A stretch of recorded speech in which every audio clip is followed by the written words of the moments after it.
पूज्यपाद स्वामी इष्टोपदेश ग्रंथ में यही उपदेश, मतलब इष्टोपदेश तो हमने शायद आपको पढ़ा दिया ना, पूरा पढ़ लिया, याद है पूरी, है ना। तो कहने का मतलब इष्टोपदेश ग्रंथ में आचार्य महाराज ने हर विषय अलग अलग दिया, हल्का था।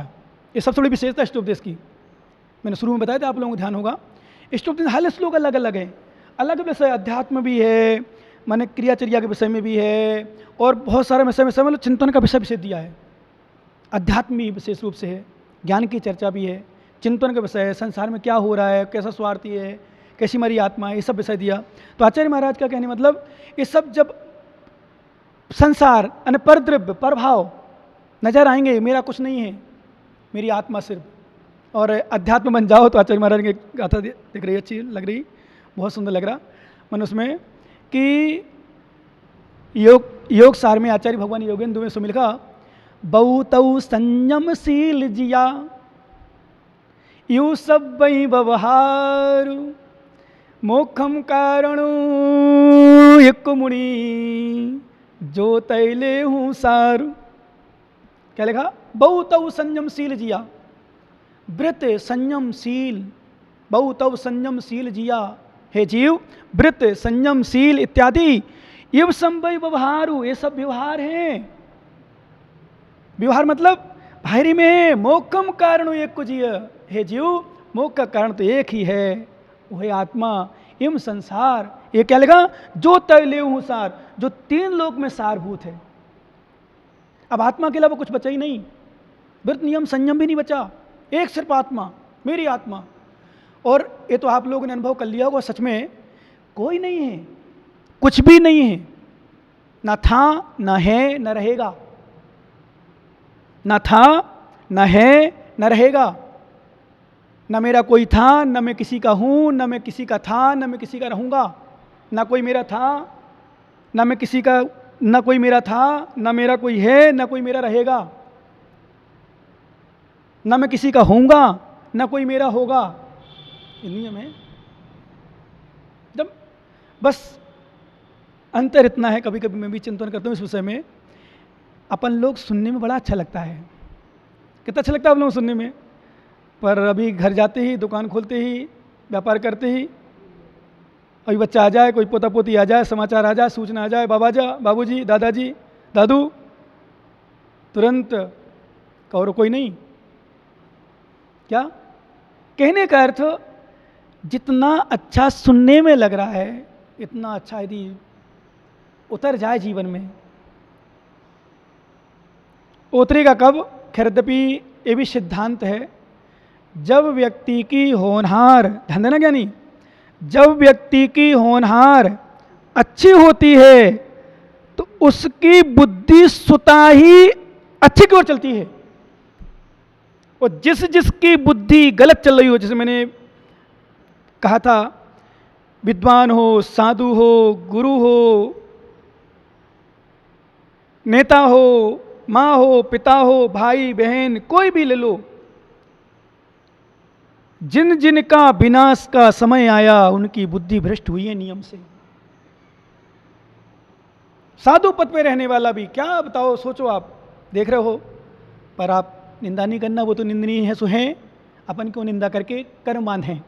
और एक बात ध्यान रखना, नीच गोत्र का बंध होता है, और नियम से जो ज्ञानी विद्वान पंडित ऐसा कहते हो ना, मैं सत्य बताने में दोष नहीं लगता, नहीं, सर्वार सिद्धि ग्रंथ में पूज्यपाद स्वामी ने स्पष्ट लिखा है, दोष को दोष में कहना भी, दोष को दोष रूप में सबके सामने कहना भी दोष है, जो नीच गोत्र का बंध कराता है, और नियम से वो सम्यक दृष्टि जीव नहीं है, मैं करूं गारंटी से,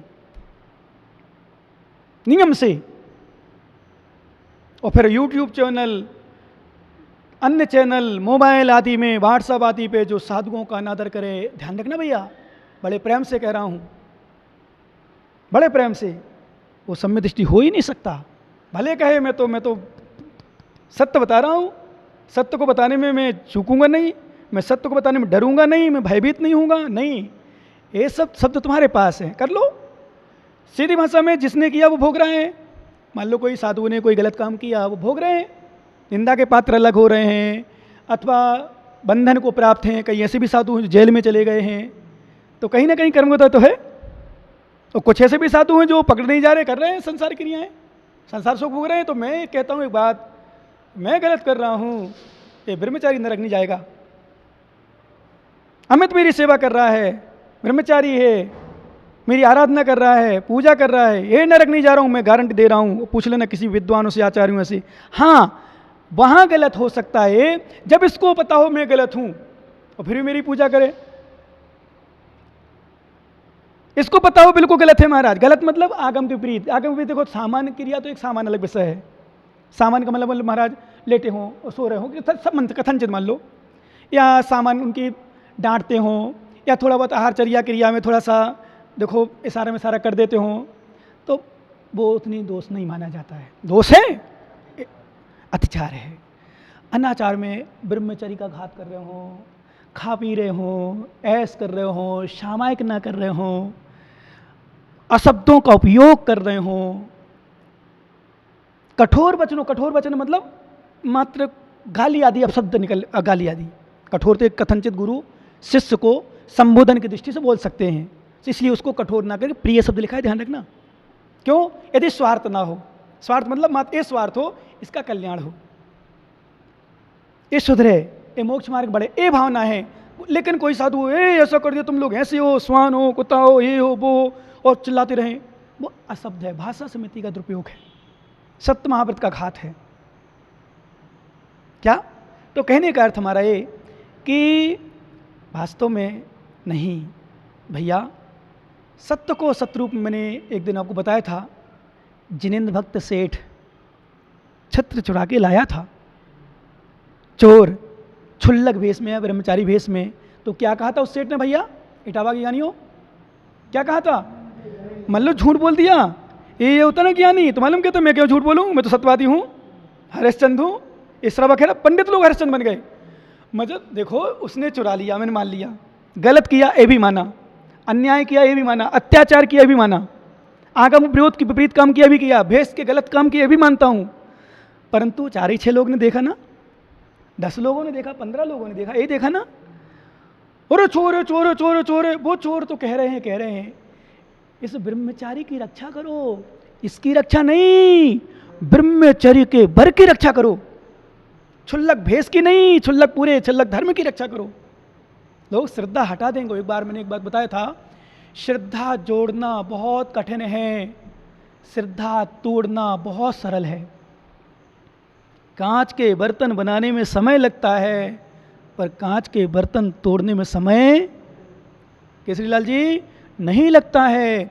इसलिए मेरा निवेदन मात्र, आदेश नहीं, चिल्लाना नहीं, डांटना नहीं, निवेदन, कभी भूल के नहीं, कभी नहीं।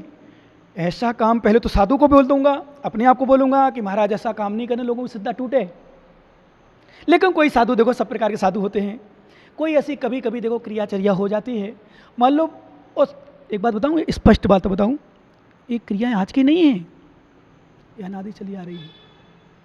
चतुर्थ काल में भी साधु लोग गलत हो जाता था, पर निमित्त ऐसी बन जाती थी स्थिति। पर वो श्रावक बहुत ज्ञानी समझदार होते थे, बहुत संभालते थे। वो संभालते नहीं, 12 साल पुष्प डाल, कितने साल? 12 वर्ष स्त्री का याद करते रहे, फिर भी महाराज अपने धर्म में रखे रहे, संग में रखे रहे, सब कुछ। फिर कुछ जाने लगे तो महाराज स्वयं पारिषण मुनिराज, पुष्पडाल को मतलब, तो पारिषण महाराज स्वयं अपने घर ले गए। मतलब ये नहीं देखा दुनिया क्या कहेगी। मैंने इसलिए कभी कभी तो मैं डांट के कहता हूँ, पर डांट के नहीं कहूँगा, विद्वानों से, साधुओं से निवेदन करूँगा, विद्वानों से विशेष कहूँगा, क्योंकि विद्वान आ जा सकता, साधु नहीं आ जा सकते कहीं। विद्वानों से कहूँगा, कभी कोई साधु का कोई गलत महसूस हो क्रियाचर्या संबंधी में, आप लोग ज्ञानी हो, आप संबोधन करो उनको। आप सरस्वती पुत्र कहलाते हो, ज्ञानी कहलाते हो, जिनवाणी की प्रभावना में सहयोगी हो, साधुओं को सुधारने में सहयोगी बनो। जैसे मैंने निर्मल सेठी से एक बार बात करी थी कि आप लोग तीर्थ क्षेत्रों को निहारते हो, तीर्थ क्षेत्रों को सुधारते हो, ये भी तीर्थ है, चेतन तीर्थ। मुनि भेष चेतन तीर्थ कहा रत्नत्रय को, रत्नत्रयधारी मुनिराज को चेतन तीर्थ कहा है। तो पुराने मंदिरों को तो बहुत साधु सुधारते हैं, विद्वान सुधारते हैं, ज्ञानी लोग सुधारते हैं, धर्म के ठेकेदार सुधारते हैं। मैं कहता हूं साधुओं को भी सुधारने का प्रयास करो आप। 100 मंदिर नहीं बनवा दिया, कोई लाभ नहीं मिलेगा। एक साधु को सुधार दिया, बहुत बड़ा लाभ मिल जाएगा। मैंने अभी बताया ना, एक साधु के जीवन को सुधारने के लिए, साधना को सुधारने के लिए, समाधि के लिए 48 मुनि संलग्न हो जाते हैं। कितने मुनि? 48 मुनि। फिर आचार्य महाराज को सोच लो, दर्शनाचरण द्वापि चलताम धर्म सलई। लोग कहे महाराज ऐसे थोड़ी होता है, चार में करते जाए, नहीं, फिर वो सूत्र कहाँ जाएगा? दर्शनाचरण द्वापि का अर्थ क्या है? अर्थ बता दो तो मुझे। दर्शनाचरण द्वापि चलताम धर्म सलई प्रतिपस्थापनम प्राग्ञ स्थितिगण मुझते। क्या? दर्शन से, चारित्र से कोई चलायमान हो रहा हो या हो गया हो तो ज्ञानी पुरुष, विद्वान पुरुष, सम्य दृष्टि, धर्मात्मा, वात्सल्य धरने रखने वाला, वात्सल्य को कर रखने वाला, वो ज्ञानी क्या करे? पुनः उसको स्थापित करे। जैसे बने वैसे, कैसे? जैसे, समझ में आ रहा आप लोगों? नहीं, जैसे बने वैसे समझाओ। दर्शनाचरण द्वापि चलताम धर्म सलई, दर्शन से, ज्ञान से, चारित्र से जैसे भी भ्रष्ट हो रहा हो समझाओ उसको, निवेदन करो।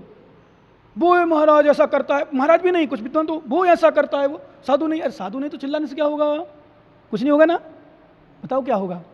मान लो किसी का नाम लिया, वो महाराज वो रखें, अस्त्र शस्त्र रखें, तो भाई तुम्हारे भेष के हैं, तुम्हारे धर्म के हैं, तुम्हारी जाति के हैं, तुम्हारी समाज के हैं, उनके पास कौन विद्वान गया? उनके पास विद्वान जाओ, गृहस्थ श्रावक जाओ, विनम्र निवेदन करो। नहीं माने तो अयोग्य क्रिया है। यदि मान लो अस्त्र शस्त्र रखे हैं, चला रहे हैं, तो आप फिर अपने हिसाब से अपनी क्रिया करो।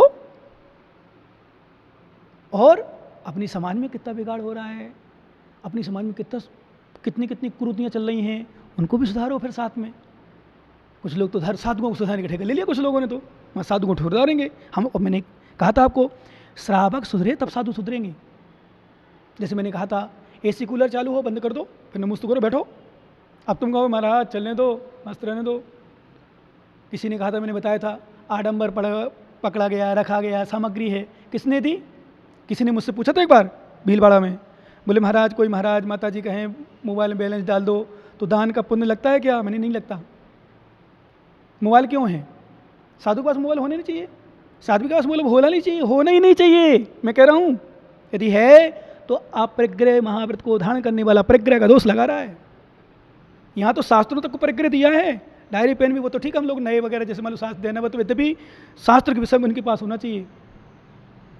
दे दोष परिग्रह है, पर चलो शास्त्र में तो फिर भी चलो जिनमाणी माँ है, इसलिए हम लोग थोड़ा उसको अपने आप को संतुष्ट कर लेते हैं। जिनमाणी माँ है, चलो एक्स्ट्रा शास्त्र के भी कभी न कभी काम आएगा, श्रावक काम आता है, हमारे काम आता है, शास्त्र काम में आता है। पर ये तो काम आज हर हाथ में फ़ोन है। मैंने उसको ब्रह्मचारी कैसे क्यों तैयार, यही तो कर रहा था भाई, हर हाथ में फ़ोन है, कोई भी कैसे कहीं मंगा ले तो कर ले, फ़ोन रखने की आवश्यकता नहीं है।